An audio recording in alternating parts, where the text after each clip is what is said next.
కర్నూలు చందన brothers షోరూంలో 2,30,00,000 దొంగతనం చేసిన సెక్యూరిటీ గార్డ్ అతనిపై కేసు పెట్టి రిమాండ్కు తరలించినట్లు కర్నూలు పట్టణ 2 టౌన్ సిఐ నాగరాజరావు వెల్లడించారు.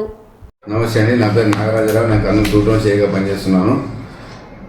12/11/24 చందన బ్రదర్స్లో 2,30,000 రూపాయలు దొంగతనం జరిగింది. దొంగతనము అంటే మామూలే కదా అని చెప్పేసి అనుకోవచ్చు. దీంట్లో ఏమైందంటే ఒక దొంగ సెక్యూరిటీ గార్డ్గా పనిచేసేవాడు అదే చందన బ్రదర్స్లోనే పనిచేస్తూ అతను ఏం చేశాడంటే కనుక ఈ ఎంట్రీ ఎగ్జిట్లన్నీ కూడా బాగా గమనించేసేసి మరి అతను ఆడవేషంలో వేసేసుకొని అంటే పంజాబ్ డ్రెస్ వేసుకొని మొత్తం అంతా బెడ్షీట్ వేసుకొని మొగానికి మాస్క్ వేసుకొని పంజాబ్ డ్రెస్ వేసుకొని దొంగతనానికి ఇతను రావడం జరిగింది. సీసీ ఫుటేజ్లో రికార్డ్ అయింది.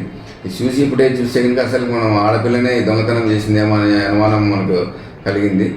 అలా కాకుండా మేము దాదాపు 3 కిలోమీటర్ల స్ట్రెచ్ ఆ సీసీ ఫుటేజ్లన్నీ పరిశీలించి ఈ దొంగతనం చేసినది మగతనే అని చెప్పేసి నిర్ధారించుకోవడం జరిగింది.